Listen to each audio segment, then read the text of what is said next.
In the beginning of time, before humankind left its first footprints upon the earth, the heavens became the stage for the first war in creation. A war not between mortals, but between beings of pure light. Angels, who dared to challenge the Creator himself. They descended from the skies, bringing with them forbidden knowledge, human desires, and a promise of freedom. But that freedom came with a price, and that price was the fall. The Book of Enoch preserves the testimony of that rebellion, an ancient forbidden secret that reveals why evil entered the world, and what those fallen angels truly desired. You've heard about the fallen angels, but what few people know is that the Book of Enoch tells a story the Bible left in the shadows. A story of forbidden love, power, and a rebellion that forever changed humanity's destiny. Today, you'll discover what really happened in the heavenly war, and the secret that's been hidden for millennia inside the Book of Enoch.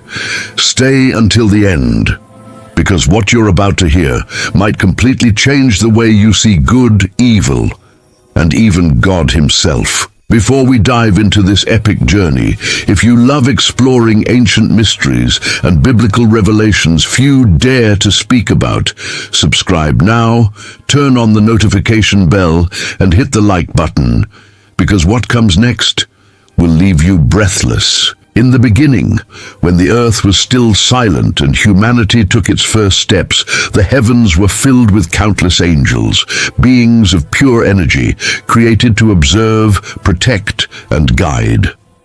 Among them was a special order known as the Watchers, tasked with guarding humankind and keeping the balance between heaven and earth. But over time, what began as watchfulness turned into desire. The Book of Enoch says that around 200 angels descended to earth under the command of their leader, Semjaza. They saw the beauty of the daughters of men and captivated took them as wives. It was the first forbidden union between the divine and the mortal. These angels taught humankind secret knowledge, the art of war, metalworking, the mysteries of the stars, and forbidden magic. But along with knowledge came corruption. Humanity, once innocent, began to destroy itself with the power it had been given, and God, looking from above, saw that the earth was filled with violence. So he decided to send the flood, not only to punish men, but to erase the seed of the fallen angels that walked among them. But before the flood, something extraordinary happened. A man, Enoch, the seventh from Adam, was chosen to know the secrets of heaven and record what was about to come. And here begins the true mystery. Enoch wasn't an ordinary man. While others lived by their desires, he sought to understand the ways of the Creator. And one night, when darkness covered the world, Enoch was taken by angels and lifted to the heavens. There he saw portals of fire, rivers of light, and thrones shining like stars. He witnessed the glory of God and also the abyss where the fallen angels would be imprisoned. The Lord revealed everything that was to come. He showed Enoch the names of the rebellious angels, their sins, and the fate of their offspring, the Nephilim, giants who ravaged the earth with hunger and violence. These hybrids, half angel, half human, were the living proof of celestial corruption. The Creator commanded Enoch to bring a message to the fallen. They were condemned. There would be no forgiveness. And when Enoch returned to deliver that sentence, he saw despair. The Watchers begged for mercy, asking him to intercede for them. But God's response was unmovable. "It was not for mankind that I was angered, but for you who were immortal and chose corruption." That was the end of the Watchers' reign, and the beginning of the greatest judgment ever to fall upon the earth. But the story didn't end with the flood. In the heavens, a war was still raging.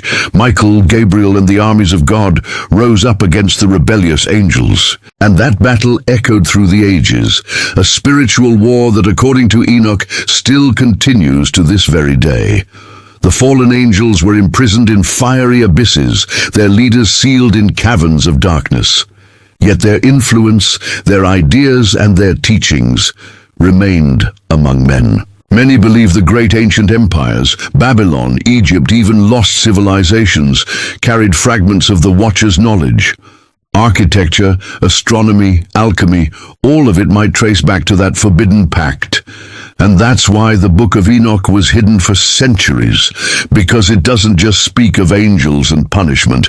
It reveals a spiritual system that shaped the human world. A secret that blurs the line between the divine and the human. As the world forgot its ancient stories, the Book of Enoch was concealed. For centuries, it remained outside of official scripture, deemed too dangerous to be read. But why? What was so threatening within its pages? The text describes in detail what happened before the flood, celestial gates, spiritual dimensions, and the mysteries of time. It tells how the fallen angels manipulated humankind and how their children, the Nephilim, tried to take over the earth. But the most astonishing part is this. Enoch claimed to have seen the future. He saw the coming of the Messiah, the final judgment, and the restoration of the earth. A man who lived before the flood, describing visions that would unfold thousands of years later. And here lies the greatest mystery. Enoch said that the fallen angels still influence the world, not as visible beings, but as spiritual forces, inspiring pride, war, and destruction. They never vanished. They simply changed form. The ancients called it the covenant of the gods. Today, people call it awakening of consciousness, but in truth, it's the same temptation, the desire to be like God. And that is the warning of Enoch's book, that the real enemy is not out there, but within. The rebellion of the angels was not only against the Creator, it was a mirror of the rebellion inside every human heart. The Watchers were punished, their offspring destroyed, but their ideas lived on. Ancient priests learned their symbols, kings used their teachings to rule the masses, and even today, much of what we call the occult sciences traces back to that forbidden knowledge. In Egypt, the god Thoth was the scribe of the gods. Some say he was the memory of one of the fallen. In Babylon, the stars were studied as portals to the divine. In Greece, myths of titans and demigods echo the stories of the Nephilim. It all seems separate. But Enoch's book reveals that every ancient civilization drank from the same forbidden source. Then comes the haunting question. If the fallen angels were punished, why does evil still exist in the world? The answer is subtle and terrifying. According to Enoch, when the Nephilim died, their spirits were trapped on earth. Without bodies, they wander like shadows, searching for a place to dwell. These are the impure spirits that Jesus later called demons.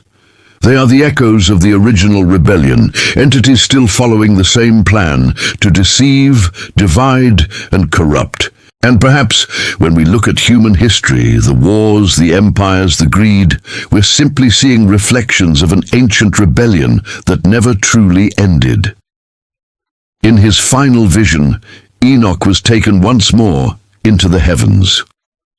Before him, the throne of God blazed with fire, surrounded by countless angels singing without end. But among them, he saw something terrifying, the fallen chained and awaiting their judgment. Michael, the archangel, showed Enoch the pits where the Watchers were held. There, the fire never dies, and time itself ceases to exist. These angels, once glorious, now wait for the day they will be cast into the lake of fire. The same fate described in Revelation. Then Enoch saw the Son of Man, a radiant figure of power and justice. He would be the final judge, the one who would restore creation and end the rebellion forever. In that moment, Enoch understood the mystery. God did not destroy the fallen angels merely for justice, but to save humanity from itself, because divine knowledge without wisdom turns man into his own destroyer. That's why the Book of Enoch was hidden, not out of conspiracy, but out of mercy. The world wasn't yet ready to face the truth about good and evil. The Book of Enoch ends with a promise that the righteous will inherit the earth and light will once again shine upon those who remain faithful. But it also leaves a warning. The rebellion of the fallen angels was only the first act. The next one will be human. Today, we live in the age of knowledge. We have technology, power and science, but also arrogance, wars, and idolatry. Enoch warned that when mankind tries to reach heaven by its own means, history will repeat itself. And maybe, looking at our modern world, we can see the rebellion still goes on. But this time, the choice is ours. The story of the fallen angels is not just about celestial beings. It's about us. About what we do when we gain power and what happens when we forget where we came from. Because in the end, the true secret of the Book of Enoch isn't about angels or giants. It's about the revelation that good and evil begin in the heart. And perhaps that's why God still watches silently, waiting for the children of men to choose the path the angels never did. If this story made you see the world in a new light, leave a like, share, and subscribe to keep exploring the mysteries that time tried to erase. See you in the next video, where we'll uncover another forgotten secret hidden in the shadows of history. Pride was the first sin, and it remains the last enemy. The rebellion of the fallen angels isn't just about distant beings, but about what happens when we turn away from the light.